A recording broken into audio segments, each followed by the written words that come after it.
간의 조화만큼이나 중독성 강한 두 분입니다. 정두환 정청래 전 의원 나오셨습니다. 어서 오십시오. 안녕하십니까. 오늘 나오실 분은요, 매운맛입니다. 매운맛. 자유한국당 장재원 의원 나오셨습니다. 어서 오십시오. 안녕하십니까. 나올 때마다 항상 이슈를 몰고 가는 이 시대의 참 이슈 메이커. 네, 네. 장재원입니다. 아니 근데 아주 근데 이 시대의 참 뭐뭐이는 제가 좀 저작권을 갖고 있어요. 그 저작권 조금만. 써먹으세요. 조금 드리겠습니다. 네, 제가 앞서 오프닝에서 그 머릿속도 환기가 필요하다 뭐 이런 얘기를 했었거든요. 근데 제가 좀 판단을 하나씩 드리겠습니다. 이거 또 뭐, 이거 혹시 아세요? 뭐 하자는 거예요 이거? 요즘 한 몇 년 전부터 유행하던 건데 뇌구조. 네, 각자의 뇌구조. 내 머릿속엔 이런 것들이 들어있다. 써주시면 됩니다. 내구조라는 말도 국회에서 제가 제일 먼저 했습니다. 이 시대의 참 자랑. 근데 그게 유행어가 되더라고 내구조가.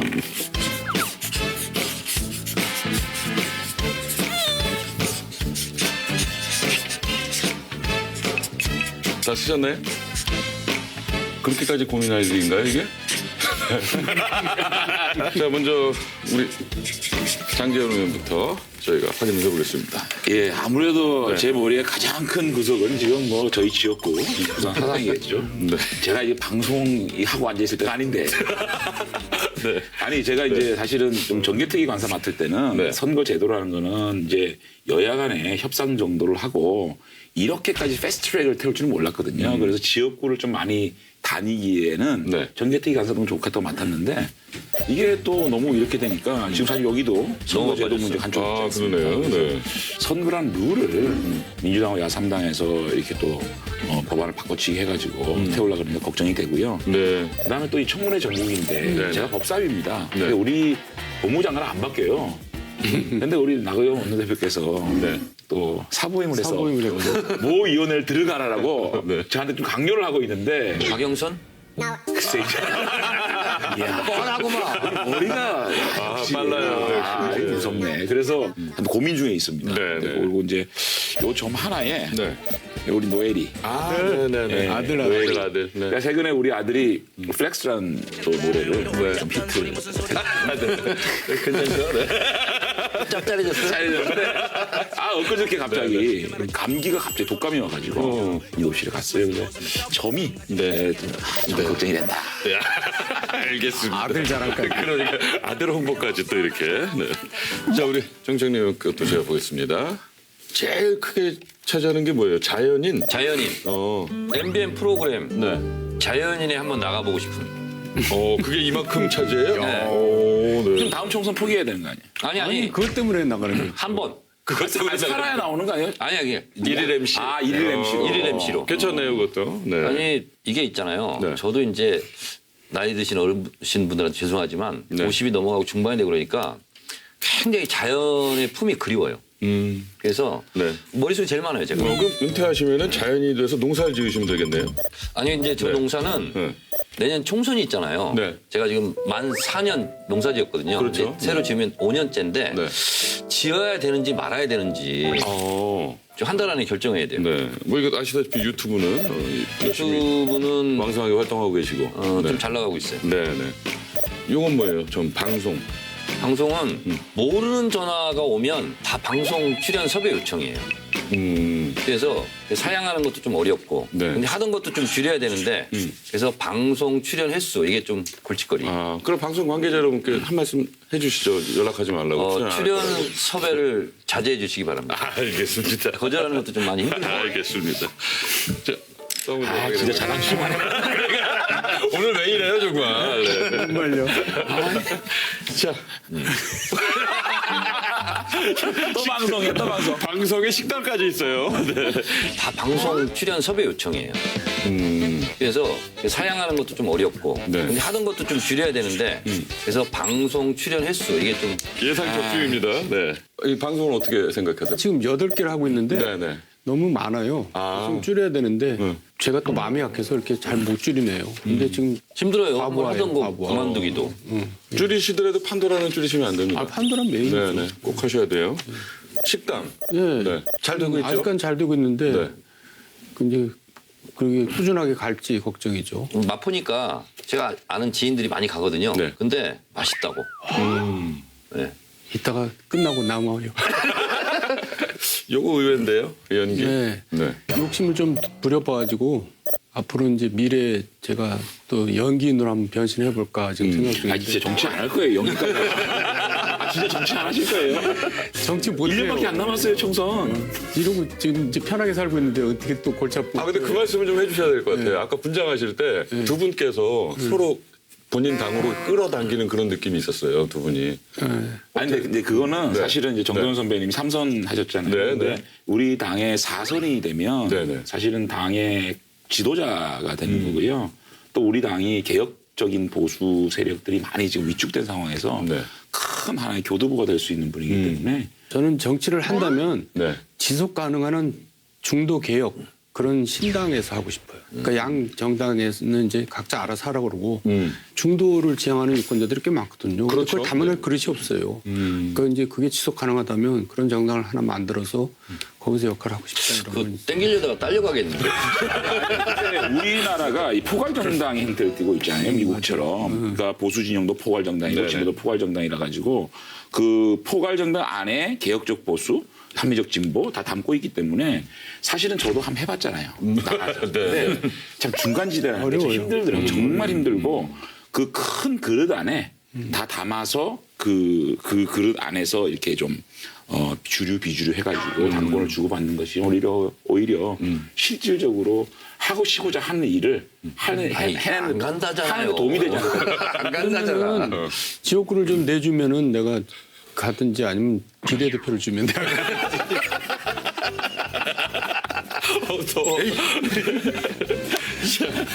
이건 뭐예요? 점은. 가정. 가정이 가정. 튼튼해야지. 네, 네. 예, 제가 늘 뭐 염두에 두고 있는 부분이죠. 네. 본격적으로 판도라 시작하겠습니다. 첫 번째 판도라는 정청래 전 의원께서 준비하셨습니다. 네. 근데 네. 판도라 열어주시기 전에 오늘 네. 또 열심히 일을 하셨어요. 특종을 하나 준비하셨다고. 한국증권신문 오혁진 기자라고 이 기자가 실검에도 오르고 굉장히 핫한 인물로 떠올랐어요. 클럽 버닝썬과 서울 강남경찰서 간 뒷거래가 의심되는 정황이 추가로 드러났습니다. 마약 투약 혐의로 경찰이 구속. 버닝썬 내에 마약을 공급했다는 또 마약 관련 혐의가 적용돼.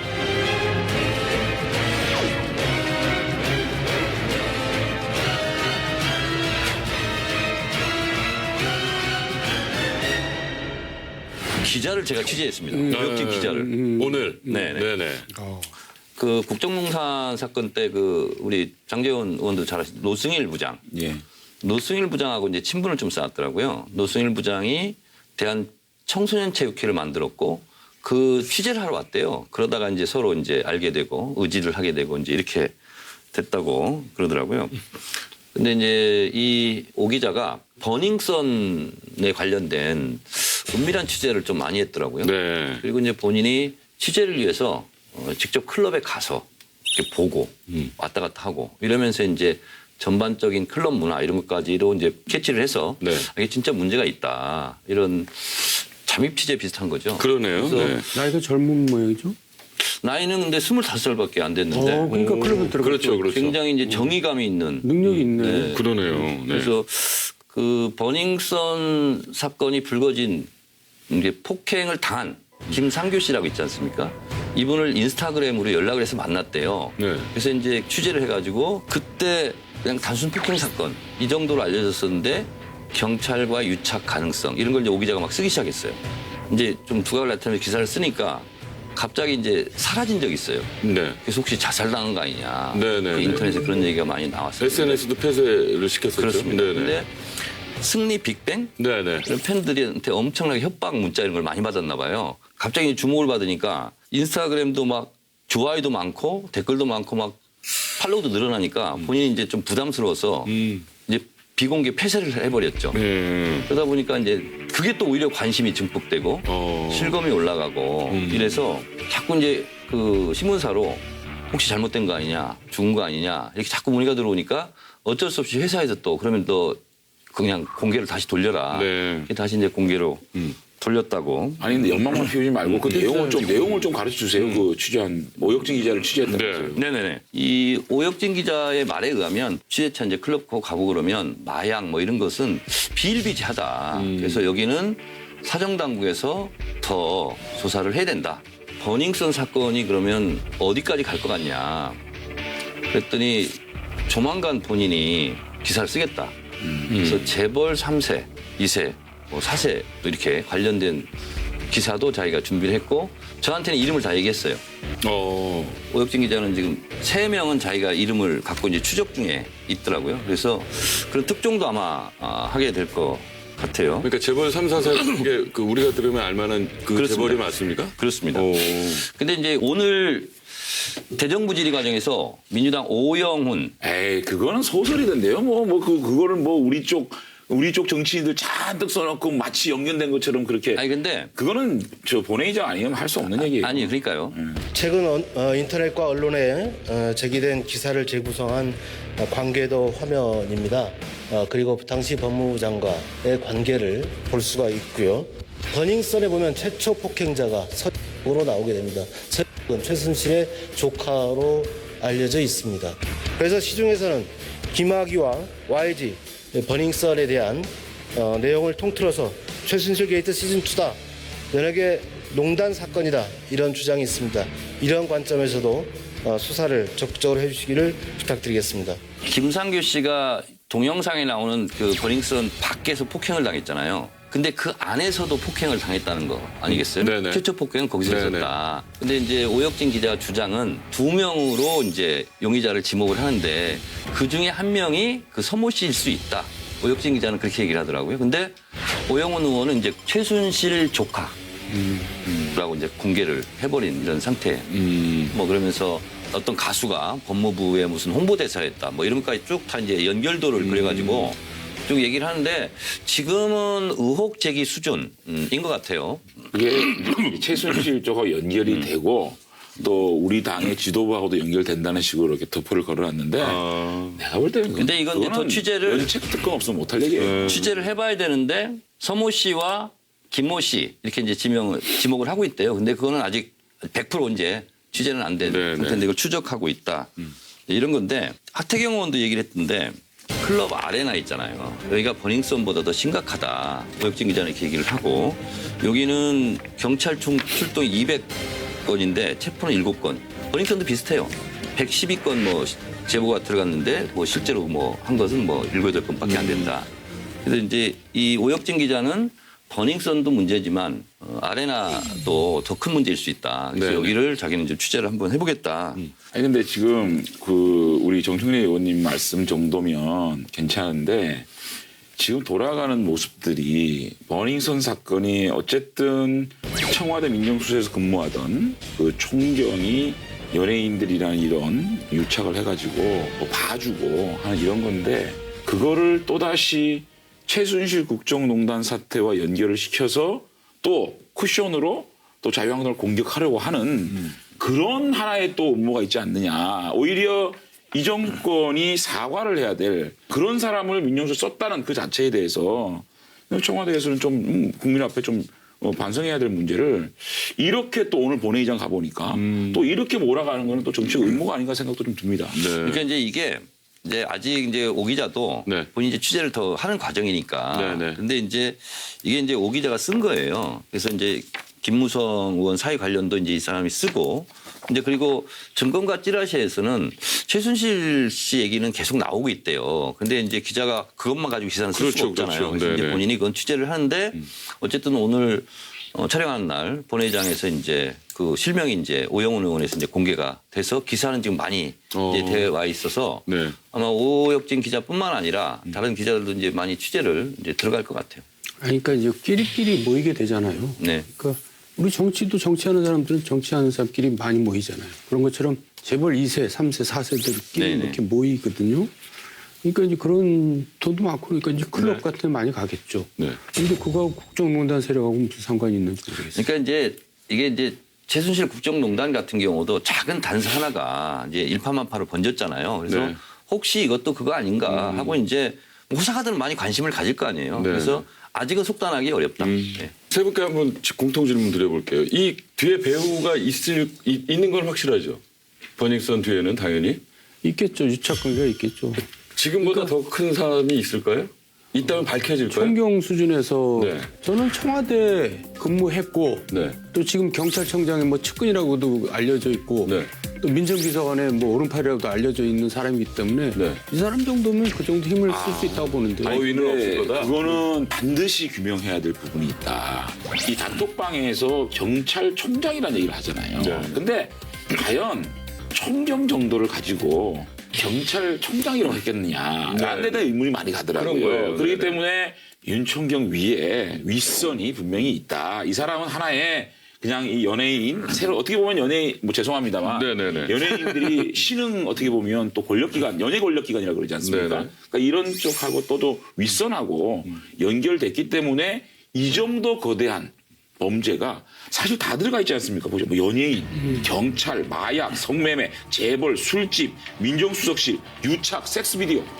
이거요. 영화죠, 영화. 이거 영화죠. 푸캅스하고 독전하고 베테랑하고. 오, 네, 맞아요. 섞어놓은 영화거든요. 이런 것들을 비호했던 사람이 과연 총경 한 명이 할 수 있겠느냐라는 게 국민적 의혹이 있더라고요, 분명히. 이 윤규근이라는 이 총경이 네네.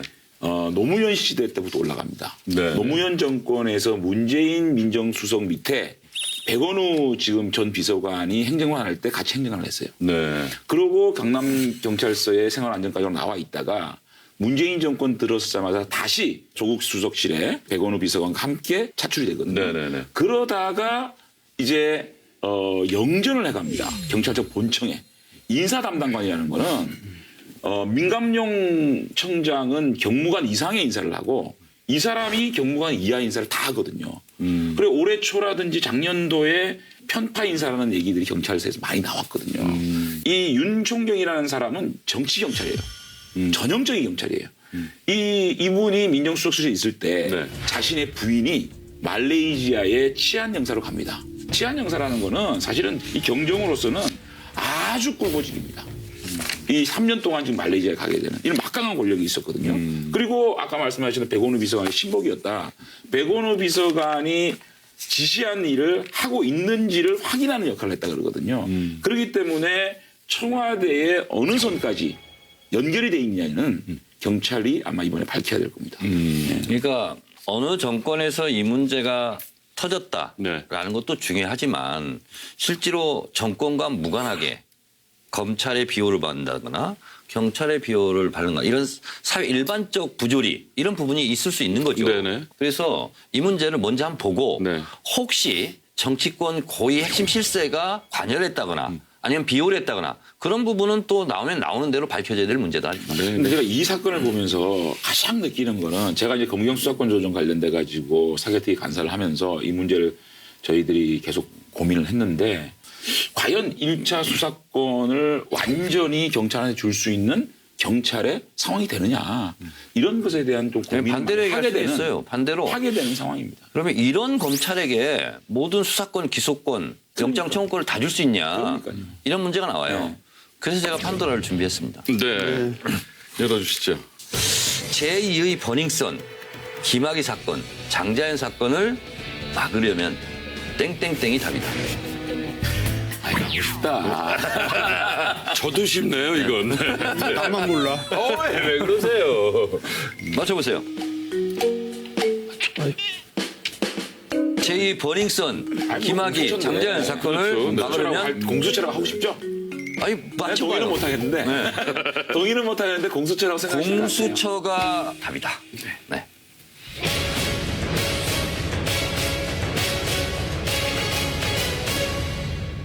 김학의 전 차관 성접대 사건이냐 성폭력 사건이냐 이것을 부르는 거에 따라서 또 방향이 달라요. 저는 성접대 사건은 아니다. 제가 또 공부를 하다 보니까 공소시효가 걸려 있죠. 네. 예, 그래서 그래서 어느 거냐에 따라서 공소시효가 그렇습니다. 저는 그때 당시에 경찰은 이제 특수강간 이제 성범죄로 그때 이제 경찰은 조사를 했어요. 그래서 제가 준비했는데 우선 2013년 3월 18일 김학의 전 차관 사건 내사 착수 공식화 발표를 합니다. 2주 후에 김학배 당시 수사국장이 울산지방경찰청장으로 전보가 됩니다. 그리고 열흘 뒤에 이세민 본청 수사기획관이 경찰대 학생지도부장으로 좌천이 됩니다. 그리고 같은 달 이명규 본청 특수수사과장이 국회 경비대장으로, 그리고 방기수 범죄정보과장, 이분도 잘려나가요. 너무나 이상하잖아요, 우연치고는. 그래서 이런 일이 청와대의 외압이 아니면 이게 가능하겠느냐. 그래서 장자연 사건 같은 경우도 통화 기록이 1년치가 사라졌다는 거 아니에요. 버닝썬도 파도 계속 나와요. 네, 지금 네. 경찰, 총경급 어디까지 이게 연결돼 있는지 몰라요.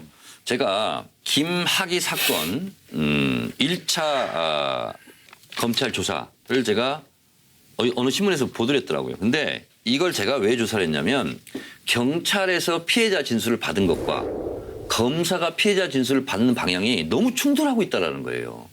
아, 경찰 진술한 거 그건 못 믿겠고 다시 한번 성폭행을 당했다고 주장하는데 그때 당시를 묘사해봐. 이런 식으로 나가요. 그 당시에 경찰에서 11차례나 구속영장 신청을 검찰에다 합니다. 네. 이제 출국 문제 포함해서. 네. 근데 그걸 다 기각을 시켜요. 정확하게 10차례. 그거 한마디로 얘기하면 10차례를 기각을 하더라고요. 그래서 이렇게 검찰과 경찰이 유착된 이런 사건들을 자기 선배 검찰을 조사해야 되는 거고 자기 선배 경찰을 조사해야 되는 이런 상황 속에서 또 검찰은 경찰을 견제하고 경찰은 또 검찰 눈치 보고 이런 복마전이 지금 수사 당국에서 벌어지고 있어요. 네네. 그런데 지금의 검찰을 견제할 수 있는 곳은 아무 군데도 없어요. 그래서 재헌의 때도 검찰한테 수사권 기소권을 다 주장할 때도 사실은 일제치하 때 경찰이 이미 너무 세서 경찰을 일시적으로 견제하는 차원에서 검찰에게 수사권 기소권을 다 주었거든요. 언젠가는 분리해야 된다라는 게 재헌의회 때 입장이었다고 그러더라고요. 그래서 이거는 공수처를 설치하는 게 맞겠다 이렇게 생각합니다. 저는 어쨌든 공수처가 정답이냐라고 얘기하는 거는 또 동의를 못합니다. 왜냐하면 우선 지금 이 문제, 김학의 문제나 장자연 문제나 버닝썬 문제도 사실은 권력들이 개입된 청와대가 개입됐기 때문에 이 문제가 은폐됐던 사건인 부분이거든요. 자, 이거는요. 공수처를 굳이 만들지 않아도 검경 수사권 조정을 통해서 검찰과 경찰의 인사권을 권력으로 독립시켜주는 게 더 중요한 문제예요. 검찰이나 경찰을 지금 말하는 공수처장을 임명하는 정도의 정치적 중립성, 그러니까 권력이 개입되지 않은 검찰총장, 경찰청장을 임명한다 그러면 지금 이 논란되고 있는 문제의 반은 해결됩니다. 저희들이 공수처 문제를 반대하는 이유는 그래요. 이름이 너무 좋아요. 우리 국민들이 공수처 좋아합니까? 그러면 80% 정도 찬성한다면서요. 고위공직자 비리 수사하는데 누가 싫어하겠습니까? 네. 좋아하는 거거든요. 근데 자, 어떤 문제가 발생되냐면 일단은 공수처를 구성하는 인사권 또 구성하는 방법 이런 것에 대해서 지금 정부나 민주당이 얘기하는 거 하게 되면 이 대통령이 검찰, 경찰, 공수처 세 개라는 칼을 다지게 됩니다. 지금 어떤 방식으로 하게 되면 국회의장이 임명하게 돼 있어요, 결국은. 원내교섭단체 원내대표끼리 의논을 해서 국회의장이 임명을 한 명을 해주면 대통령이 무조건 임명하게 돼 있거든요. 지금 국회의장이 어디 출신입니까? 민주당입니다. 그리고 원내교섭단체 협의를 한다? 지금 선거법 가지고 지금 민주당과 야3당 합의하고 있지 않습니까? 네네. 자, 이런 상황에서 과연 이 공수처장의 이 임명이나 이런 것이 정치적 중립을 지킬 수 있는 것이냐. 정두원 의원께서는 어떻게 생각하세요? 저는 한때 공수처를 만들어야 된다고 주장했던 사람이에요. 근데 대체로 지금까지 보면은 여당이 되면은 공수처를 만들자 그래요. 그리고 야당은 반대해요. 야당이 이제 뭔가 이렇게 불안한 거죠. 네. 이제 우리가 공수처의 수사 대상에 1차적으로 들어가는 게 아니냐 이런 것들. 그래서 이제 그걸 지적하고 싶고 제가 그때 공수처를 찬성했던 이유는 정말 검찰에 이제 너무나 무소불위 권력 쭉 설명한 거에 동의는 하지만은 지금 와서 이제 생각을 좀 바꿔요. 바꾸지 마요. 왜? 왜냐하면 결국 뭘 만들어도 제2의 검찰이 되지 뭐가 되겠어요. 그래서 뭐든지 우리나라는 운영을 잘하면 될 일을 가지고 운영을 잘 못하면서 그걸 그냥 기계적으로 조직을 뜯어 바꾸고 부수고 만들고 뭐 새로 만들려고 그러는데 그거 해봐야 난 또 달라질 게 없다 이렇게 보고. 근데 자유한국당에서 뭐라고 주장을 하냐면 김성태 원내대표 시절에 걸핏하면 특검이라고 해서 특검이라고 얘기했어요. 왜? 검찰을 못 믿는다면서요. 왜? 현재 청와대에서 그러지도 않지만 검찰을 쥐락펴락 한다면서요. 그러면 검찰을 견제할 수 있는 기관을 만들자고 자유한국당에서 먼저 주장을 해야 되는 거예요. 그런 면에서 공수처를 나는 반대하는 이유를 모르겠어요. 왜? 현재 검찰 못 믿겠다고 하면서 툭하면 특검하자고 그러면서 그 검찰을 견제할 수 있는 공수처를 만들자는 걸 왜 반대? 이게 논리적으로 안 맞아요. 김학의 사건, 장자연 사건 이런 걸 터졌다 그래서 그 문제는 그 문제대로 진실을 규명해야죠. 당연히 뭐 명명백백하게 규명하지 않고자 하는 국민들이 어떻겠습니까? 네네. 다만 그러한 사법 절차에 좀 정치적 의도가 있다면 그것은 좀 우리가 좀 신경을 써야 된다. 근데 이 문제에 지금 우리 국회에서 가장 큰 문제가 두 가지가 있습니다. 네. 한 가지는 선거제도고 한 가지는 공수처 문제예요. 이게 국회 정치권 내에서 휘몰아치고 있는 건데 이때 대통령께서 김학의 문제, 장자연 문제, 버닝썬 문제 딱 찍어서 참전을 하셨어요. 그러니까 이게 정치적 의도가 보일 수밖에 없는 거다. 그리고 장자연 사건하고 김학의 사건은 공소시효가 지났다는 게 일반적인 평이고 사실은 명백하게 가름을 타야 되는 문제입니다. 그 공소시효가 남았는지 안 남았는지는. 근데 대통령이 이렇게 수사해라 그러면 뭐 그 이후에 행안부, 법무부 난리 나지 않았습니까? 그다음에 두 번째, 은폐, 특혜, 고의적 부실수사, 조직적 비호, 범죄의 유형까지 찍어가지고 이 문제에 대해서 수사해라. 이렇게 얘기하신 거예요. 그러면 수사 가이드라인을 준 겁니다. 대통령은 검찰, 경찰, 인사권을 가지고 있고 참 제왕적인 권력을 갖고 있지 않습니까? 그럼 대통령이 이러한 혐의에 대해서 조사해라. 그러면 검찰과 경찰이 어떻게 수사를 안 하겠습니까? 그러면 이 수사 결과를 답을 내놓고 수사를 해야 되는 겁니까? 자, 범죄의 시기까지 딱 찍으셔서 대통령께서 범죄 행위 시기와 유착 기기는 전 정부 때 일이다. 이런 말씀을 하셨어요. 그러니까 전 정부 때 일에 한정해서 수사라는 얘기입니까? 대통령께서 참전하시는 바람에 이 문제가 정치로 비화됐다라는 말씀을 드리고 저는 말씀을 드립니다. 이게 이 정의를 구현할 때 어떤 정치적 의도가 생기면 그것이 정의가 안 되는 겁니다. 우선 이거 좀 지적해주세요. 그러니까 장제원 의원은 저렇게 얘기할 수 있어요. 근데 이제 장제원 사건의 유일한 지원자 윤지호 씨라든가 그리고 김학의 사건 피해자는 네네. 이름은 특정돼 있잖아요. 네네. 이분이 절규를 하면서 대국민 호소를 했어요. 문재인 대통령님, 전 김학의 사건의 핵심 피해 여성입니다. 대통령님, 살고 싶습니다. 전 매번 과거사위원회 언론에 살고 싶다고 외치고 있습니다. 근데 이분의 한 사람의 요구가 아니라 대한민국의 많은 여성단체들이 이 윤지호 씨 같은 경우도 공소시효가 좀 있으면 끝나니까 빨리 재수사해달라. 그리고 김학의 전 차관이 피해 여성, 성폭력 당했다는 여성 이분들이 이렇게 주장을 해가지고 사회 문제가 된 거예요. 이게 그냥 대통령이 말해서 이 사건이 불거지고 유명해진 게 아니라 이미 전 국민적 관심사가 된 거예요. 대통령은 전 국민적 관심사가 됐고 그리고 이렇게 피해 여성들이 절규를 하고 있고 이런 거에 대해서 당연히 원칙대로 철저하게 수사를 해라. 근데 그게 정치적인 목적이 있는 겁니까? 만약에 이런 문제가 불거지지 않았으면 대통령이 이런 얘기를 안 했겠죠. 버닝썬이나 김학의나 장자연 사건은 정권하고 상관없는 사건들이에요. 그러니까 어느 정부에서 이런 일이 일어났다. 네. 이제 그게 아니라 늘 정경 유착이 일어나듯이 그러니까 이런 일들이 일어난 거죠. 그러니까 지난 정부에서 일어날 수도 있고 이번 정부에서 일어날 수 있어요. 그러니까 굳이 이거는 니네 정부에서 일어났지 아니다. 이번 정부에 일어났다. 이렇게 싸울 일은 아니라고 보고 또 자유한국당도 저는 오해받을 수 있어요. 장제원 의원 얘기하는 거 충분히 100% 인정을 하고 동의를 하지만은 마치 국민들은 얼핏 들으면은 김학의 사건이나 장제원 사건을 파헤치는 것을 마치 두려워하는 것 같은 인상을 줄 수도 있어요. 그러니까 그거에 대해서는 분명히 입장을 정하고 하지만 이런 걸 악용해서는 안 된다 이렇게 나와야지 왜 그걸 지혜가 지는 걸 뒤지냐 이런 식으로 받아들이면 오해를 하게 되죠. 그래서 그건 말씀 지혜를 주셔서 감사한데 네네네. 김학의 차관 전 차관을 우리 자유한국당이 보호할 이유가 하나도 없어요. 이분이 잘못된 거 밝혀지면 명명으로 좀 이상한 사람이죠. 사실 그게 이 혐의가 진짜 드러난다 그러면은 아유 어쩌면 그렇게 살았어요. 이 사람이 그렇게 살면 안 되는 거 아닙니까? 그렇죠, 그렇죠. 그런데 다만 이 김학의 사건을 가지고 지금 정치권에서 나오는 얘기를 보십시오. 황교안이 당시 법무장관이었다. 곽상도가 민정수석이었다. 이런 식으로 민주당이 이해찬 대표님께서 아침마다 얘기를 하시는 겁니다. 그럼 자유한국당식으로 자, 하는 거지. 이런 식으로 하니까 저희들이 얘기하는 거는 김학의 차관 문제를 수사를 하면 얼마든지 하라는 거예요. 다만 네.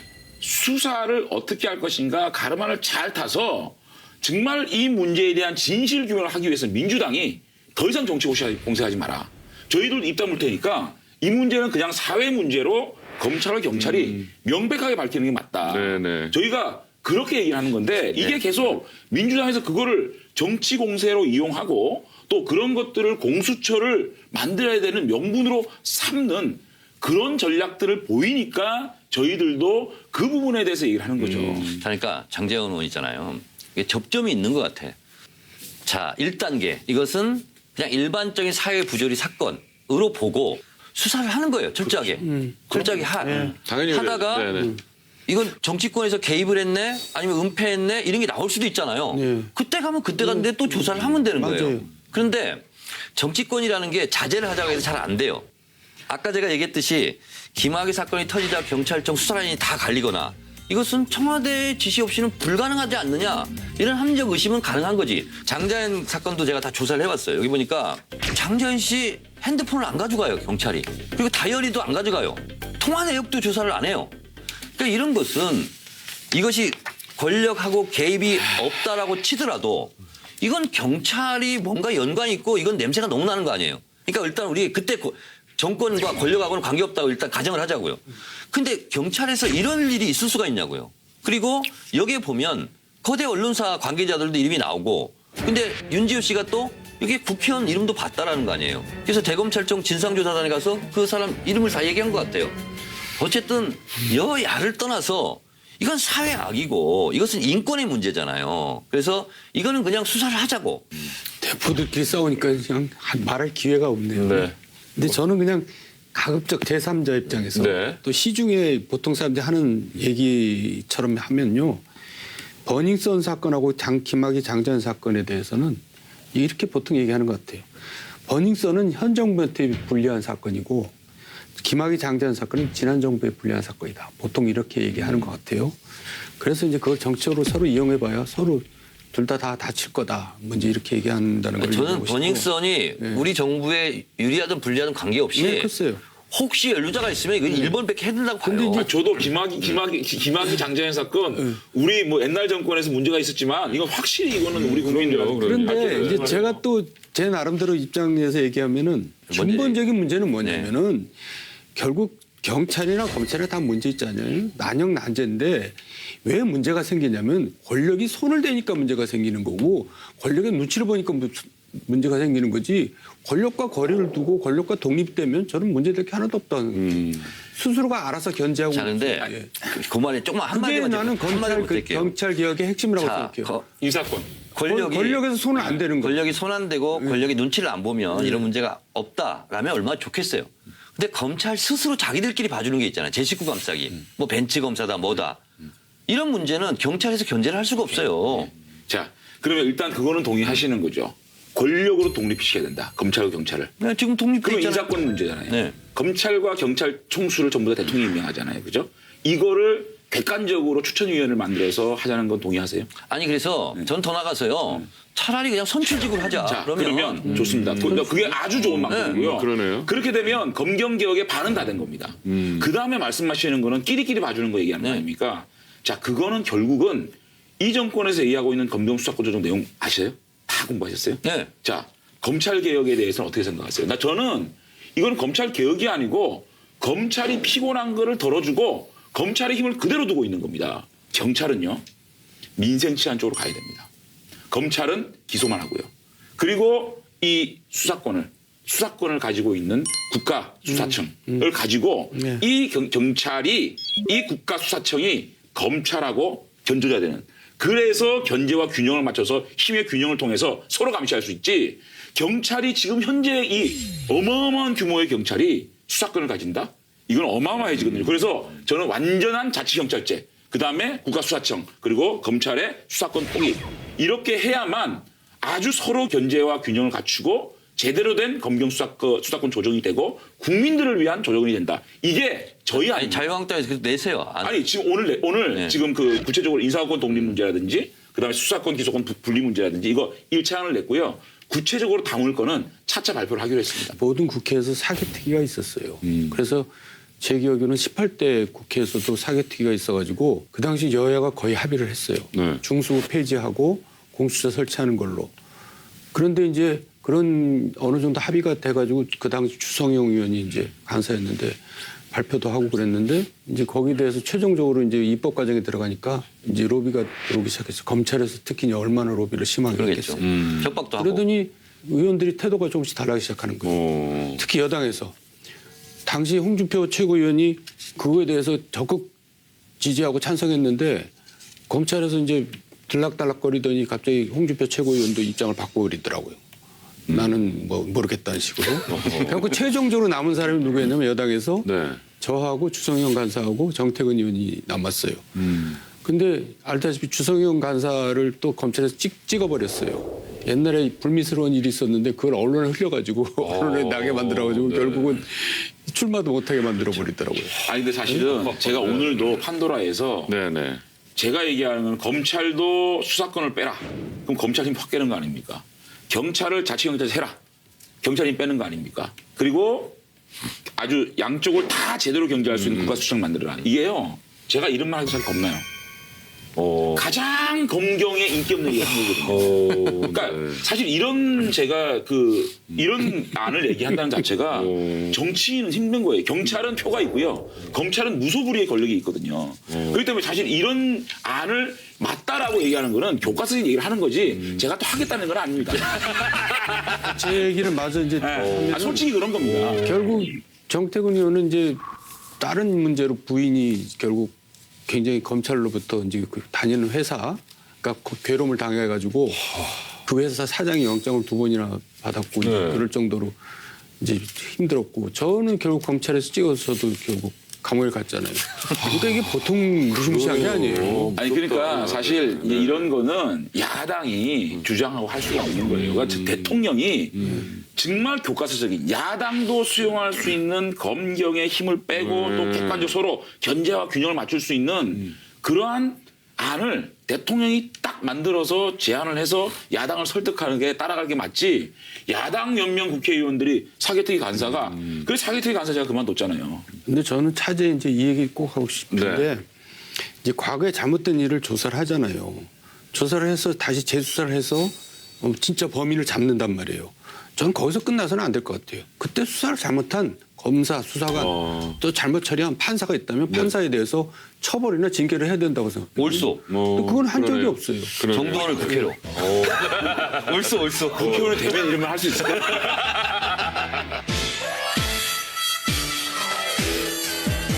제2의 버닝썬 김학의 정자연 사건을 막으려면 공수처가 답이다. 한 줄 평 부탁드리겠습니다. 공수처가 답이었다고 옛날에 생각했는데 지금은 아니고 바꾸지 마세요. 권력으로부터 검찰이나 경찰이 독립하는 것이 답이다. 정답은 아니다. 네. 네, 두 번째 판단은 정대원 의원께서 준비하셨습니다. 그 전에 오늘이죠. 오늘 녹화 당일 하루 종일 검색어에 오르내리락 하셨습니다. 네. 주중대사 제안설. 어떻게 된 건가요? 저는 옛날에 NCND가 정확하게 NCND가 무슨 뜻인지 몰랐거든요. 어떨 때 저런 말을 쓰지? 근데 바로 이럴 때 쓰는 말인 것 같아요. 그러니까 neither conform nor 디나이. deny. 네. neither conform 근데 nor deny. 중국 대사로서 자격이 있다고 생각하십니까? 저는 자격이 없다고 생각해요. 중국 대사관 중국어를 한번 해보세요.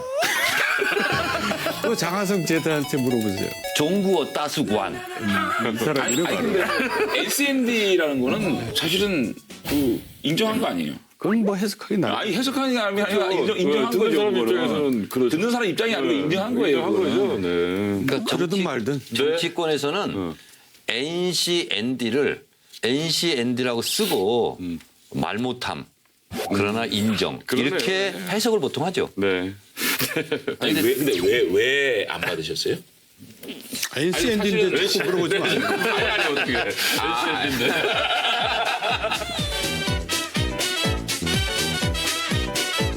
발제해 주시죠. 네. 예. 오늘부터 내일 모레까지 이제 제 2기 내각 네네. 그러니까 7명 장관에 대한 인사청문회가 열리죠. 네. 그래서 슈퍼윅이라고 하는데 이제 언론에서는 이제 기사거리가 많이 나오니까 그렇게 하겠죠. 그래서 관련 판도랍니다. 인사청문회에서 문제 발생할 경우 낙마 대상은 당사자보다 아무개다. 너무 쉬운가? 아니 이거 뭐 이게 난이도가 낮다고 얘기를 하고 싶은데 수준이 낮네. 문제 수준이 낮아요. 아, 왜 낮아요? 근데 너무 맞는 말을 같아요. 참석자를 봐가면서 문제를 내고. 아, 오늘 내가 나왔어. 아, 이 초등학생도 알 수 있는. 몇 주 동안은 좀 어려웠는데 오늘은 좀 쉬운 게 많네요. 네. 아니 네. 존 F 케네디 대통령이 이런 말을 했습니다. 조국이 당신들에게 무엇을 해줄 것인가 바라기 전에 당신들이 조국을 위해서 무엇을 할 것인지 고민해라. 이렇게 얘기했는데 거기랑 연관이 좀 있죠. 네.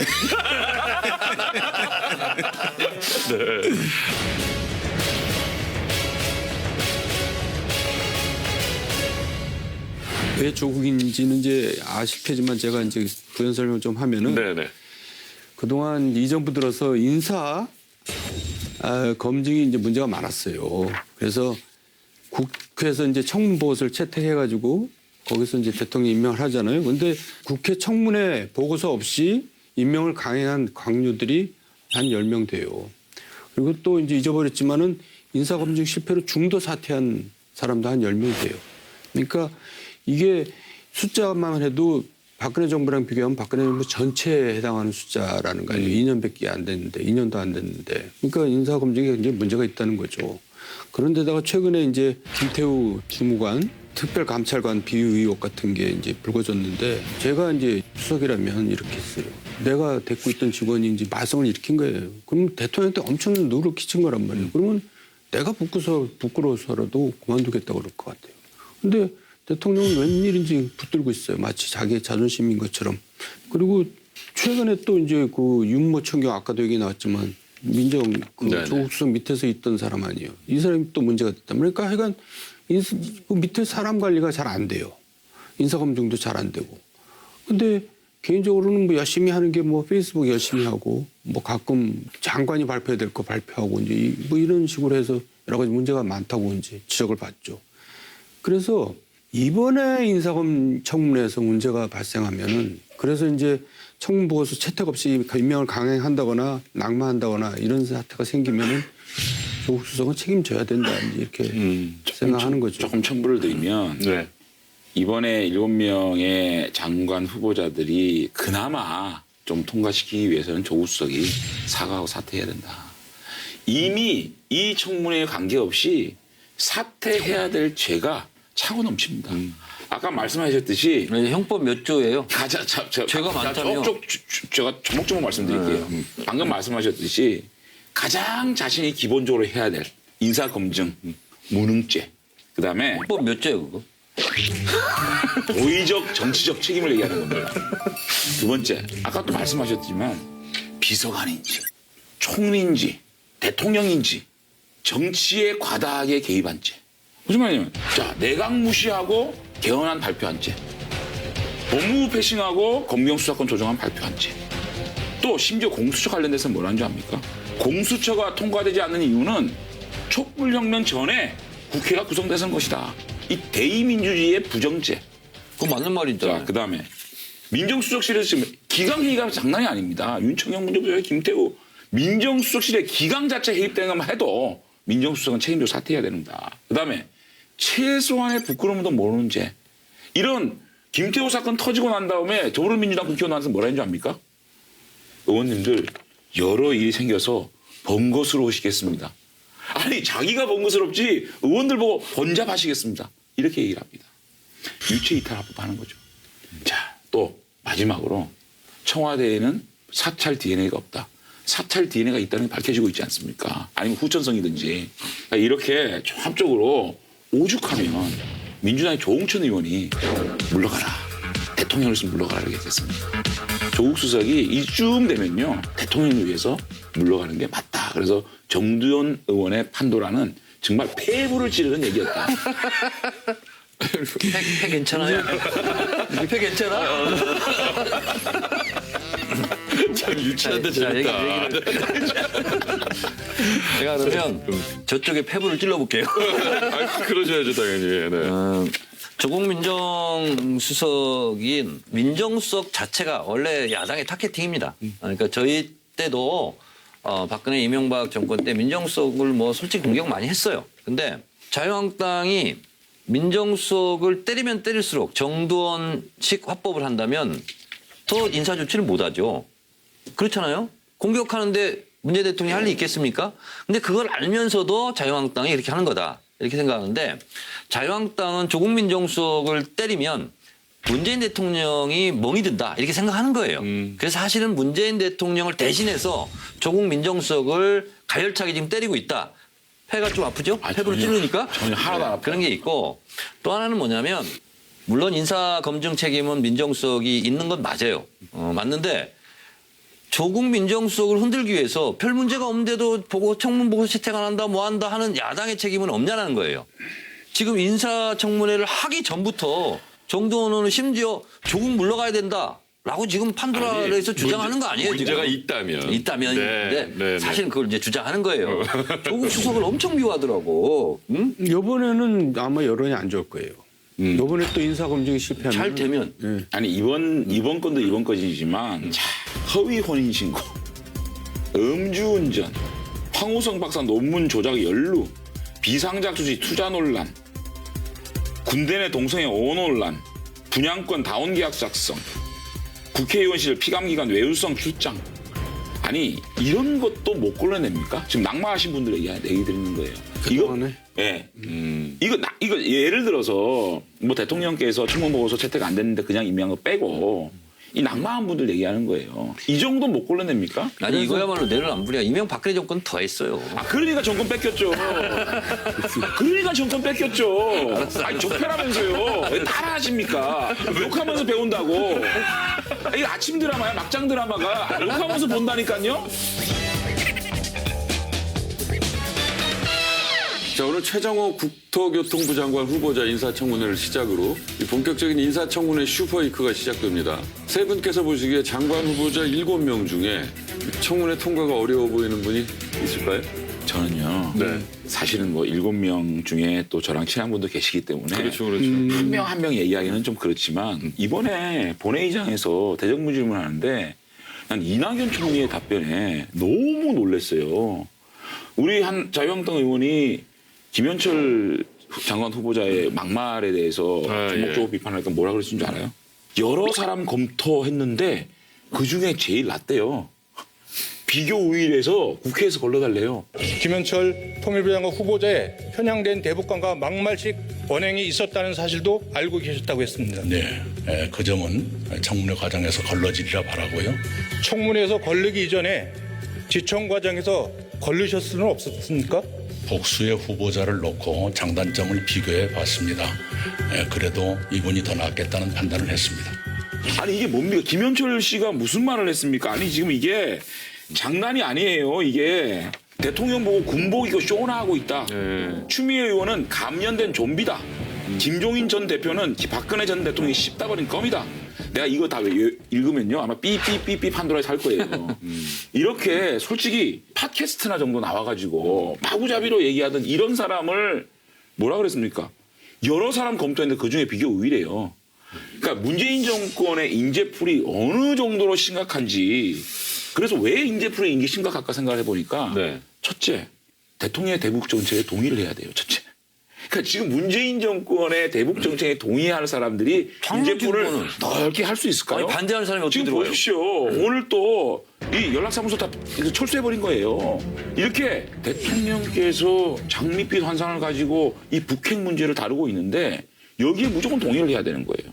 두 번째, 이 대통령의 정책을 가지고 수석 대변인 역할을 해줘야 되는 거예요. 전 세계를 뛰어다니면서. 쉬운 일이 아니에요, 이게 지금.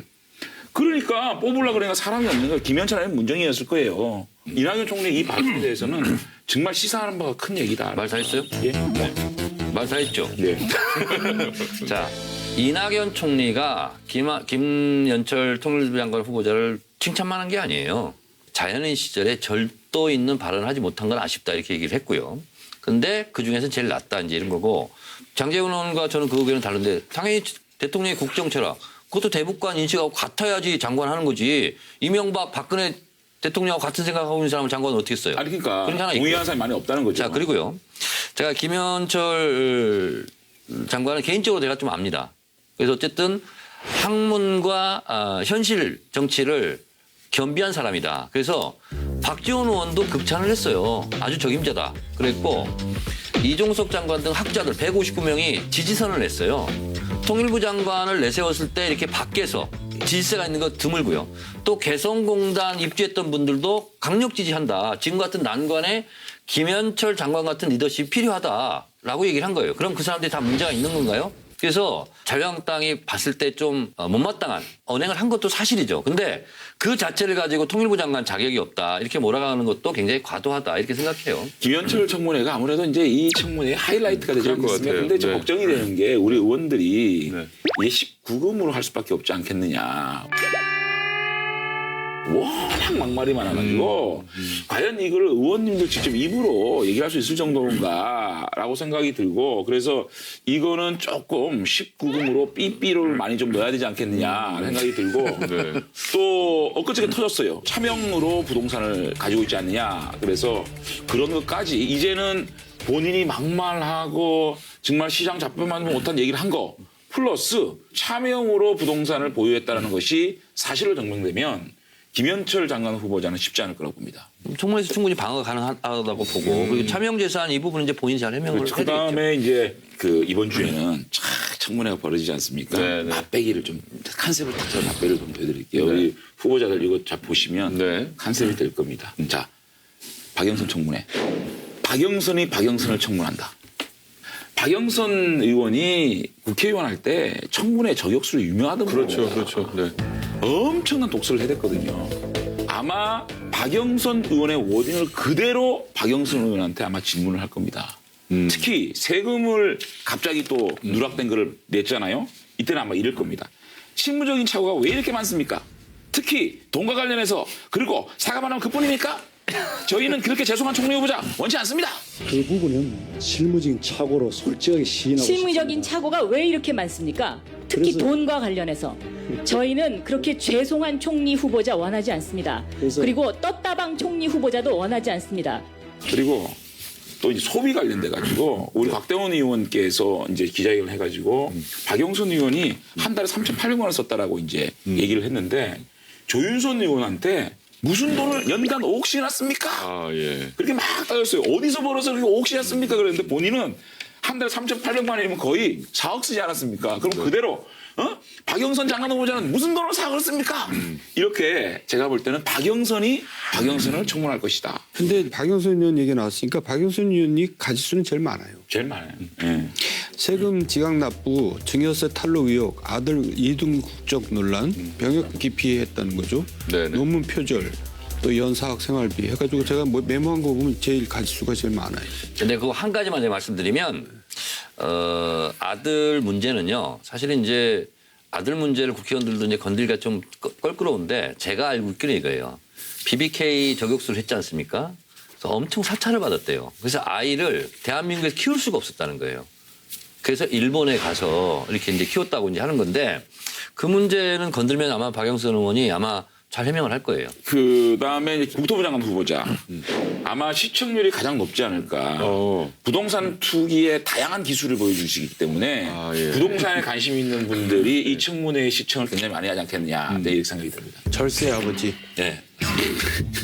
그래가지고 이제 다양하게 저희들이 컨셉을 잡아가지고 아마 저희들의 MRI 청문회 잘하려고 네네. 노력을 하고 있습니다. 그러셔야 됩니다. 할 겁니다. 네, 마무리하겠습니다. 정도원 의원께서 열으신 판도라 인사청문회에서 문제 발생 시 낙마 대상은 조국이다. 한 줄 평 부탁드리겠습니다. 저는 아무리 어려도 언제든지 조국을 지키겠습니다. 네. 반드시 문재인 정부의 성공을 위해서는 그렇게 해야 될 직설을 했다. 생각합니다. 네. 자, 마지막 판도라는 장제원 의원께서 준비하셨습니다. 열어주시죠. 네. 이 선거제도 연동형 비례대표 관련돼 가지고 네. 패스트트랙을 좀 태우려고 민주당과 야3당이 협의를 하고 있는데 과연 이 선거제도 패스트트랙 민주당이 어떻게 할 것인가. 결국 민주당의 땡땡으로 끝난다. 의로예요? 땡땡 의로? 의로. 의로가 어려워. 의로가 어렵네 진짜. 모르시겠어요? 의자를 빼면 답이 나올 것 같은데. 한번 해보세요. 의자를 빼면 무위로 끝난다. 무위로. 무위는 좀 순수한 거고. 원래 우리 순수해. 무위로 끝난다는 거는 하고 싶었는데 안 된 거잖아요. 그런 게 아니라는 거지. 꼼수로 끝난다. 꼼수 의로잖아 근데. 그러니까 의로. 지금 사실은 민주당이 사실은 선거 제도에 관심이 있는 게 아니라 공수처나 검경수사권 조정 그 법안을 패스트로 태우기 위해서 선거 제도를 미끼로 던진 거거든요. 요렇게 지금 미끼를 던졌는데 미끼를 일단 물라 그래요. 꼬심으로 끝난다. 꼬심. 꼬시는 거잖아 그렇게 되면. 패착? 결국은 모르시겠죠? 네. 배신으로 끝난다.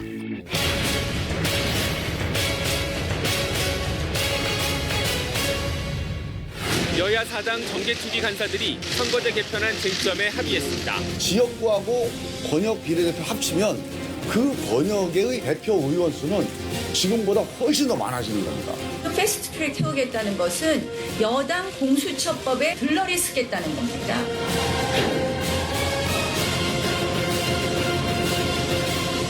지금 대통령이나 민주당이 이것만은 해야 되겠다라는 법안이 공수처하고 검경수사권 조정이거든요. 이거를 관철시키기 위해서 어떤 것도 내놓을 수 있다라고 지금 하지만 실제로 이게 패스트를 태워가지고 연말쯤 이게 30일 정도 걸리니까 연말쯤 돼가지고 막상 직권 상정돼가지고 본회의장에 들어갔다. 그랬을 경우에 민주당 의원들이 자신의 지역구가 없어지는 의원들 또 민평당이 지금은 정당은 의석이 늘어날지 모르겠지만 자기 지역구가 없어지는 분들 이분들이 반대를 하는 것을 국민들은 배신으로 보지 않을 거다. 그 약속을 지키지 않은 걸 배신으로 보지 않을 거다. 왜냐? 국민들이 그렇게 이게 뜨겁게 좋아하는 게 아니지 않습니까?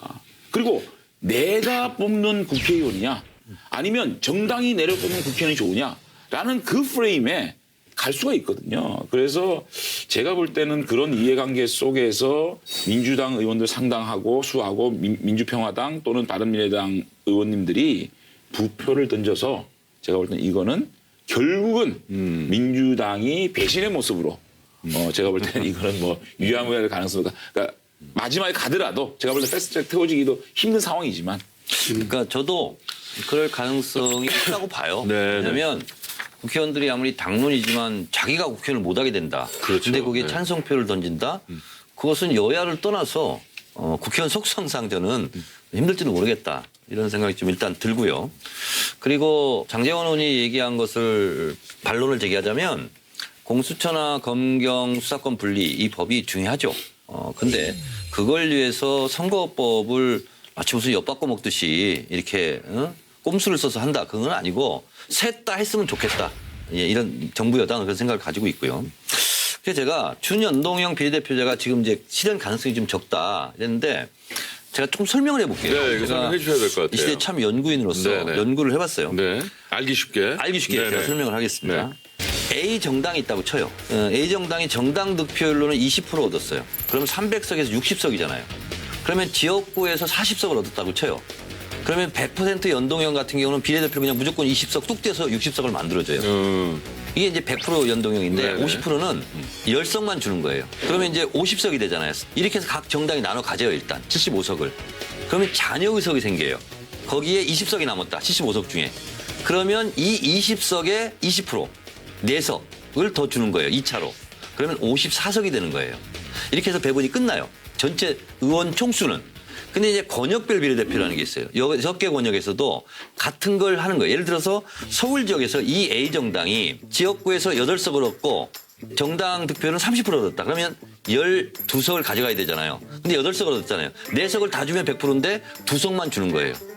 이렇게 이제 계산을 해나가요. 석패율 있잖아요. 예? 석패율. 그 다음에 석패율. 2번, 4번. 네, 석패율은 어떻게 되냐면 모르겠죠 무슨 말인지. 석패율은 뭐예요? 그러니까 설명 무슨 말인지 아시겠어요? 아직 설명 전이야. 자, 비례대표는 13579가 여자예요. 무조건 해야 돼. 그러면 2468장. 2명 이사로 가야죠. 이사로 가면 2번에 지역구에 출마한 사람이 이번에도 비례대표를 같이 입후보를 하는 거예요. 선거법을 바꿔야 돼요. 그래서 누가 더 아깝게 떨어졌느냐 해서 가장 아깝게 떨어진 사람을 비례대표로 구제해 주는 게 석패율제제예요. 아깝게 떨어졌다. 그러니까 예를 들면 이런 거예요. 가 후보와 나 후보가 있어요. 다른 지역구에 출마한 같은 권역. 그러면 가도 5만 표, 나도 5만 표를 얻었어요. 그런데 가의 당선자는 10만 표야. 그리고 석패율은 50%. 근데 나는 같은 5만 표를 얻었는데 상대방 당선자가 8만 표야. 그럼 62.5%예요. 그럼 누가 당선이 되느냐? 나번이 비례대표로 가는 거예요. 아깝게 떨어졌으니까. 무슨 말인지 모르겠죠. 어렵다. 아니 뭐 이제 저도 잘 가장 쉽게 설명한 것 같은데 왜 그렇게 어렵게 우리 국민들이 왜 이렇게 어렵게 됐냐 이거죠. 그러니까 첫째 연동형 비례대표인데 그것도 반쪽 준 연동형이고 그것도 권역별이고 그것도 석패율이고 이제 이렇게 복잡해진 이유가 뭐냐 이거예요. 그거 말고도 간단한 다른 선거구제도 있거든요. 선거제도가 예를 들어서 중대선거구제도 있고 또 결선투표제도 있고. 왜냐하면 이제 이 선거제도 개혁을 왜 했냐 다시 얘기하면은 사회 이해관계가 다양한데 양대 정당으로 담아내기 힘든 거예요. 너무 극단으로만 가고 갈등이 심화되고 그러니까 여러 가지 이익을 대변할 수 있는 여러 가지 정당이 나와서 서로 타협하고 조정해서 국회를 운영하는 게 더 합리적이다, 선진형이다. 이제 이래서 그게 맞는 말이죠. 제가 그래서 아까도 중도 정당도 나와야 된다 이런 얘기 했잖아요. 근데 이제 그러다 보니까 이제 양대 정당이 이제 손해를 보는 거예요, 기본적으로. 그렇잖아요. 그렇죠. 예. 그러니까 어떻게 하면 가장 손해를 적게 보냐 머리를 싸다가 보니까 이렇게 이런 안이 나왔다고 보는 거예요. 그 저는 왜 중대선거구는 왜 얘기 안 하고 왜 결선투표제는 얘기하냐 이제 이렇게 문제제기를 아니, 근데 제가 하시고. 원포인트 하나만 얘기하자면 100% 연동형을 하게 되면 독일식 정당 명부제처럼 초과 의석이 생겨요. 그래서 300석을 안 넘기려고 하다 보니까 국민들이 반대하고 안 넘기려고 하니까 고육지책으로 50% 연동형은 나온 거예요. 50% 연동형은 300석을 안 넘기기 위한 고육지책이다. 이렇게 나온 거고요. 석패율 제도는 지역 감정을 좀 허물자는 거예요. 예를 들면 자유한국당 지역구 후보자가 호남에가 잘 안 나가려고 그래요. 근데 나가서 아깝게 떨어지면 당신은 비례대표를 구제해 줄게. 그러니까 자유한국당 후보가 그러면 호남에 나가는 거예요. 민주당 후보가 영남에 잘 안 나가려고 그래요. 그래도 1등으로 떨어져. 그러면 비례대표를 구제해 줄게. 그래서 각 당의 지역 감정을 좀 완화시키는 역할을 할 수 있는 게 이제 석패율 제도인 거고 만들어주죠. 이런 게 어떤 새로운 제도를 시도하기 위해서는 그 장점이 극대화되는 제도로 디자인을 해야 됩니다. 그런데 여러 가지 제약이 있다 보니까 지금 민주당과 야3당이 얘기하고 있는 이 비례대표제는 누더기가 돼버린 거예요. 굳이 이렇게 복잡한 제도를 장점도 제대로 구현하지 못하는 이 누더기 연동형제를 왜 하느냐. 정략이 들어있다는 겁니다. 정략이라기보다 내 요것만 얘기할게요. 장제원은 동의할 수 있는 거. 사실은 여당과 야당이 좀 저는 비겁했다고 봐요. 자유한국당, 민주당, 이 국회 전체가. 왜냐하면 재헌의회 때 인구 10만 명당 국회의원 1명 정도를 하자. 이게 대체적인 컨센서스였어요. 그리고 OECD 국가를 보더라도 우리가 국회의원 수가 적은 편이에요. 우리가 17만 명당 1명이에요. 근데 영국 같은 경우는 4만 5천 명당 1명입니다. 그래서 국회의원 수가 좀 늘어나야 되는 건 맞아요. 근데 국민들한테 매맞기 싫으니까 300석 늘리기는 싫고 근데 안에서 또 뭔가 제도를 바꿔야 되니까 이제 약간 변칙적으로 50% 연동형이 된 거예요. 그래서 저는 오히려 솔직하게 매를 맞더라도 이번에 좀 늘려야 되겠습니다. 그러니까 제가 그렇게 얘기했어요. 민주당한테. 솔직해지라. 정말로 지고지순하다 생각하면 연동형 비례대표제가 용감하게 국민들 앞에 국회의원 늘려야 되겠다 얘기를 해라. 민주당은 못하겠다는 거예요. 그러니까 민주당은 절대로 같이 다 그렇게 하지 그랬어요. 적어도 집권 여당이면 같이 욕먹으면 되잖아. 집권 여당이면 책임감이 있어야 되지 않습니까? 그러니까 연동형 비례대표제의 장점을 구현하지도 못한 누더기가 돼버린 거예요. 근데 이거를 굳이 패스트 트랙을 왜 태우겠습니까? 이런 얘기고요. 제가 조금만 더 설명을 드릴게요. 연동형 비례대표제는 권력구조 개편하고 연동이 돼야 됩니다. 왜냐하면 지금 독일이나 뉴질랜드 두 개의 나라가 연동형 비례대표 하고 있는데 다 내각제예요. 왜 내각제하고 연동형 비례를 같이 해야 되느냐. 이것은요. 이 제도는 어떤 상황이라도 군소정당이 출연할 수밖에 없어요. 국민들이 비례대표에 투표를 하면 그 투표대로 의석수를 주는 거거든요. 예를 들어서 친박위에 내가 4당이 나올 수가 있어요. 친박위가 18대 때 13.4%를 갖고 왔거든요. 만약에 100% 연동을 준다면 40석짜리 정당이 되는 겁니다. 자, 이런 대체 정당들이 한 사람이 인기 있는 사람이 나가면 거기는 교섭단체가 될 수 있을 정도의 여러 개 정당이 나오거든요. 그러면 서로 간의 이해관계가 굉장히 복잡해지는 의회 구조가 됩니다. 그런데 지금처럼 제왕적 권력을 가진 대통령이 있습니다. 이것을 효과적으로 제어할 수가 없어요. 대통령은 독선과 독주를 가는데 의회는 오합지졸입니다. 이렇게 되면 대통령제와 이 연동형 비례대표를 가게 되면 궁합이 안 맞죠. 궁합이 전혀 안 맞아요. 쉽게 말하면 위에는 양보 있고 밑에는 핫바지고 있는 거예요. 이게 궁합에 맞는 정말 대한민국이 이 선거 제도라는 이런 게임의 룰을 넘어서 정치 개혁으로 승화하기 위해서는 권력 구조 개편도 같이 논의해야 된다. 이거를 민주당이 요구했는데 민주당은 권력 구조 문제에 대해서는 이런 방법 안 하고 선거 제도만 갖고 가겠다. 이게 정략 아니겠습니까? 이 얘기를 하는 거예요. 아니 그러니까 그래서 그걸 다 열어놓고 개헌을 한번 하자고 했는데 자유한국당 완전 봉쇄해버리고 못한 거 아니에요. 지나간 얘기는 할 필요 없고. 지나간 얘기지만 아직 지금 하자고요. 그래서. 좀 전에 그때는 하죠. 장재원 의원이 얘기한 거는 제가 100% 다 동의하는 얘기, 맞는 얘기예요. 제 입장에서 생각해도. 근데 장재원은 왜 이렇게 열을 내고 얘기하냐. 제일 손해를 많이 보는 당이 자유한국당이에요. 지금 연동형 비례대표제 시뮬레이션을 해보면 자유한국당이 제일 많이 손을 보고 정의당이 제일 많이 이익을 보고 민주당도 손해 많이 봐요. 민주당도 좀 손해 보고. 근데 지금까지 이제 룰을 정하는데 이해관계가 분명히 차이가 나면은 합의를 볼 수가 없어요. 이해관계가 애매할 때 합의를 보는 거예요. 그러니까 옛날에 사실 우리는 선거구에서 2명씩 뽑았었거든요. 아주 오랜 옛날에. 그러다가 이제 소선거제로 바뀔 때는 왜 바뀌었냐.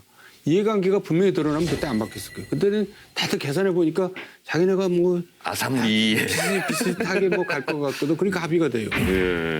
지금 이 선거제가 이제 국민들이 볼 때는 이게 국민들을 보고 해야지 왜 니네들 이해관계를 따냐 이렇게 욕할 수도 있지만 사실은 현실적으로 얘기하면은 이해관계가 비슷해야지 이게 제도 개선이 되지 분명하게 이렇게 차이가 나는 제도 개선이 근데 이런 것 같아요. 그래서 이 패스트트랙이든 선거제든 이게 안 되는 거를 지금 하고 있는 거예요. 저도 이제 그 얘기를 그래서 장재원 얘기에 저 힘을 실어주고 싶은 거예요. 민주당은 안 되는 걸 왜 모르겠어요. 그러니까 공수처법이랑 검경수사권 조정법을 태워가지고 그거라도 하려고 하는 게 아니냐 그런 얘기를 하는 거죠. 자유한국당은 솔직히 얘기해서 내심 민주당도 손해보고 자유한국당도 손해를 봐요. 보는데 정의당이 원내 교섭단체 될까 봐 그걸 두려워하는 것 같아.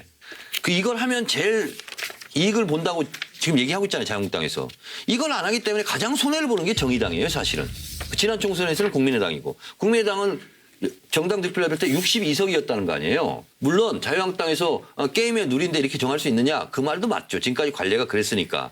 그런데 지금 같은 제도를 해서 국민의 표심이 제대로 반영되지 않는 비례성과 대표성에 문제가 있고 또 사표가 있기 때문에 이런 제도를 한번 개선해 보자라고 할 수 있는 거예요. 바른미래당에서 이 선거제도를 패스트트랙하면 안 되는 이유에 대해서 정확하게 세 가지로 딱 그러니까 바른미래당의 바른정당 출신 의원들이 정말 이게 정말 정확한 정의로운 판결을 굉장히 잘 내리세요. 장재원 친구들 제 주장이 아니고 얘기해 보세요. 첫째, 선거라는 게임의 룰을 어떻게 다수결로 하느냐. 유승민 의원이 얘기하지 않았습니까? 선거법하고 국회법은 그 숫자의 횡포로 결정한 적이 없습니다. 패스트 트랙이라는 것은 결국은 숫자로 하는 겁니다. 선거법은 그것도 그렇게 하면 안 된다. 그다음에 두 번째, 선거제도하고 공수처, 검경수사권 바꿔치기 안 된다. 세 번째, 고작 50%따지 영동제. 이거 받으려고 패스트트랙 태우나? 이 세 가지가 이 문제에 대한 이 선거제도 패스트트랙 문제에 대한 문제점을 정확하게 지적하고 있는 거다. 바른미래당에서 바른당 출신들이 왜 저렇게 얘기를 하느냐. 저는 이렇게 상상합니다. 자유한국당으로서는 어차피 1대1 구도를 원해요. 민주당과 자유한국당 이렇게 가야지 바른미래당이 나오면 표를 많이 뺏어가. 그러면 본인들은 불리하죠. 그래서 총선이 임박할수록 자유한국당으로 구심력이 작동하는 건 사실이에요. 그거는 정승훈 선배님. 내가 얘기를 할게요. 잠깐만 그거 바른미래당의 바른정당계 의원들을 그렇게 표명하면 아니. 이거는 정의로운 바른 목소리지 자유한국당 오기 위해서 그렇게 얘기한다 그러면 그거는 그분들을 말을 제가 하고 있어요. 그분들을 표명. 아니 내 상상이라고 했어요. 그래서 상상하지 말고. 어쨌든 자유한국당으로서는 바른미래당에서 자유한국당과 같은 목소리를 밖에서 내주는 거야. 바른미래당에서. 그러니까 좋은 거죠. 그래서 저는 앞으로 두고 보세요. 총선이 임박하면 임박할수록 1, 2번 당 중심으로 구심력이 작동하고 3, 4번 당은 원심력이 작동해서 자유한국당이 또 지지율이 또 30%로 올라가고 있어요. 그러면 구심력은 더 빠른 속도로 작동할 것이다. 그분들이 이번을 계기로 이 선거제도 문제를 계기로 자유한국당 오겠다는 마음 가진 거 아니에요. 그러니까 바른 목소리를 내고 있는 거지 이걸 너무 정치적으로 그렇게 정치적으로 또 분석을 하시네. 이게 정치인이 그럼 정치적으로 분석해야지 그럼 뭐 수학적으로 분석해. 아니 근데 바로 아니, 근데 저 말은 저도 동의해요.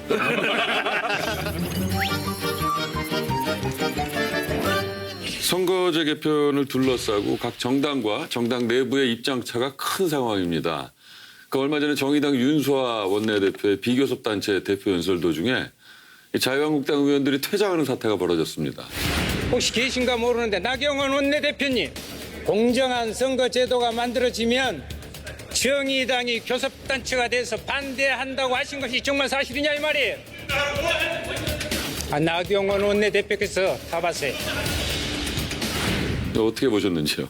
장제는 낙구 현상에 대해서 못 들어봤죠.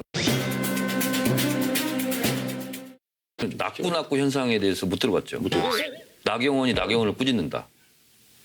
본인이 연설할 때는 뭐 나가지 말라고 그러고 계속 하소연하면서 본인은 또 막 데리고 나가고. 그랬어요? 네. 윤소아 원내대표. 제가 다 퇴장해버렸잖아요. 그날 없어가지고. 당이네. 없었어요. 아니 그래서 며칠 전 나경원 의원이 막 호소하는 게 있잖아요. 본인 나가는 것을 꾸짖는 거하고 똑같아요. 그래서 내가 이름 줬어요. 낙구 현상. 들어주십시오. 듣고 나중에 가서 항의하십시오. 들어주십시오. 나경원 원내대표께서 타봤어요. 네, 나경원 원내대표의 블룸버그 통신을 인용한 그 발언 가지고 민주당은 무슨 뭐 호떡지 불났어요. 아니 근데 어이가 얘기해봐 줄 없어. 이거 편집 때. 지난주에 다 했어. 안 그러네. 그 얘기를 받아서 하는 얘기잖아요. 그래놓고는 왜 정의당 원내대표가 얘기하는데 왜 다 나가버리냐. 그랬어요? 네, 얼마 전에. 모른 척하고 있어. 완전 쌩까네. 이거 몰라요? 장재현은 이것과 이게 너무 안 어울려. 제가 그날 오전에 방송이 있어가지고 제가 방송 7개를 했잖아요. 네. 선거법 토론회 때문에 그 오후에 제가 출석을 했습니다. 네. 그러니까 이제 내로남불식으로 자기가 연설할 때는 들으라고 그래놓고 남이 연설할 때는 나간 원내대표는 문제지만 원내대표가 이렇게 한다고 다 따라 나간 의원들도 저는 좀 한심하다. 원내대표가 요즘 안 그렇게 하는데. 원내대표 좀 잘하시던데요. 지금 취임 100일째가 됐나 봐요. 100일을 넘겼나 봐요. 나경원 원내대표가. 지금 잘하고 계신 건가요? 어떻게? 당내에서는 어떤? 나경원 원내대표가 초창기에 이제 여러 가지 딱 잡을 수 있는 몇 이슈가 좀 이게 흘러간 것 같아가지고 조금 걱정을 했는데 지금은 선봉에서 가지고 투쟁을 하고 있고 또 선거제도 패스트트랙 이런 문제를 또 컨트롤하고 공수처 문제라든지 이거 연동해서 가는 거에 대해서 국민한테 정확한 메시지를 던지고 하는 거 보니까 지금은 선봉에서 투쟁을 아주 잘하신다고 우리 당원들도 또 많이 또 지지하고 있는 상황입니다. 그 이제 득점했다가 실점하고 득점했다가 실점하고 반복하고 있는데 전반적으로 봐서는 존재감을 전국적으로 인식시킨 데는 성공했어요. 근데 이제 아까 말한 대로 방향을 이제 좀 중도 쪽으로 틀어주는 역할을 선도를 해야 되는데 그 역할을 못하는 것 같아서 안타깝다 이거. 네, 마무리하겠습니다. 한 줄 평 부탁드리겠습니다. 네, 민주당으로 배신도 아니고 패스트트랙조차도 저는 성립이 안 될 거라고 보는데. 저는 뭐 패스트트랙에 탄 법이 다 잘 됐으면 좋겠는데 솔직히 좀 걱정스럽습니다. 네. 자, 이렇게 세 분의 판도라 모두 짚어봤습니다. 판도라 공식 엔딩입니다. 못다한 이야기 전하는 시간 수치인 분명으로 마무리하겠습니다. 장재원 의원께서는요. 문재인 대통령 한 말씀 부탁드립니다. 안 그래도 지금 대통령께 감사 표현을 해야지 감사 표현. 문재인 대통령께서 국회의원 시절에 지역구시자 지금은 제가 지역구를 맡고 있는 오셔서 또 많은 또 부산 시민 앞에서 제가 예산을 또 확보했다는 데 대해서 박수를 쳐주셔서 감사드리고 앞으로 우리 문재인 정부가 또 올바른 방향으로 가겠다는 것들이 많으면 제가 또 많이 또 도움을 드릴 수 있는 그런 야당이 되겠고요. 드리고 싶은 말씀은 착실한 국정 운영을 해주시면 제가 볼 때 우리 국민들이 포인트를 조금씩 대통령에 주지 않을까 싶습니다. 네. 우리 정동영 의원께서는요. 저는 문재인 대통령한테 하고 싶은데 받아서. 네네. 대통령님 지지율은 지금 더 내려갈 걸로 예상이 되는데요. 그걸 막는 방법을 저는 알고 있습니다. 그동안 잘못하신 거에 대해서 인정하시고 방향을 틀면 분명히 인기가 하늘을 찌를 겁니다. 네. 문재인 대통령. 패부를 찌르네 또. 오늘 문재인 대통령 특집으로 하겠습니다. 네. 예, 야당의 비판은 겸허하게 수용하시되 초심을 잃지 마시고 원대한 큰 그림은 계속 밀고 나가셨으면 좋겠습니다. 네. 오늘 함께해 주셔서 감사드립니다. 고맙습니다. 즐거웠습니다. 다음 주에 뵙겠습니다.